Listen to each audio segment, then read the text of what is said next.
नमस्कार फ्रेंड्स, मो पिके आपण मानको स्वागत करुच्ची पिके भाई न्यूज यूट्यूब चैनल को।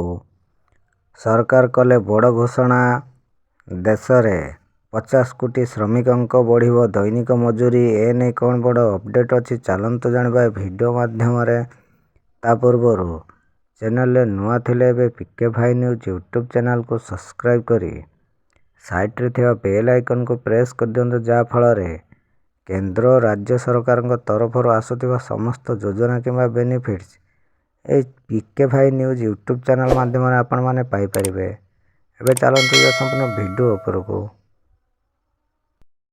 देशर कोटी कोटी श्रमिकों पाई आसिला बहुत बड़ खुशी खबर, जहा कि आसंता बजेट अधिवेशन रे एने प्रस्ताव पारित हेबा पाई चर्चा चलीची।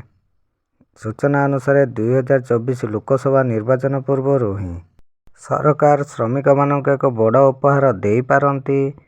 श्रमिकों सर्वनिम्न मजूरी रे वृद्धि करा जिबार यथेष्ट संभावना रही। एने केंद्र सरकार आलोचना करुचंती। यह हेले देशर प्राय 50 कोटी श्रमिक सीधा सड़क उपकृत होबार संभावना रही। गोटे रिपोर्ट रे कहा जायछि जे 2024 एप्रिल किंबा मे रे हेबाकु थिबा साधारण निर्वाचन पूर्वर सरकार यहाको कार्यकारी करिवे। ए बाबद रे कमिटर रिपोर्ट प्राय संपूर्ण बोली मध्य कहा जायछि। अंतिम पर्याय बैठक पूर्वर यार रिपोर्ट प्राय प्रस्तुत शेष करा जिवो।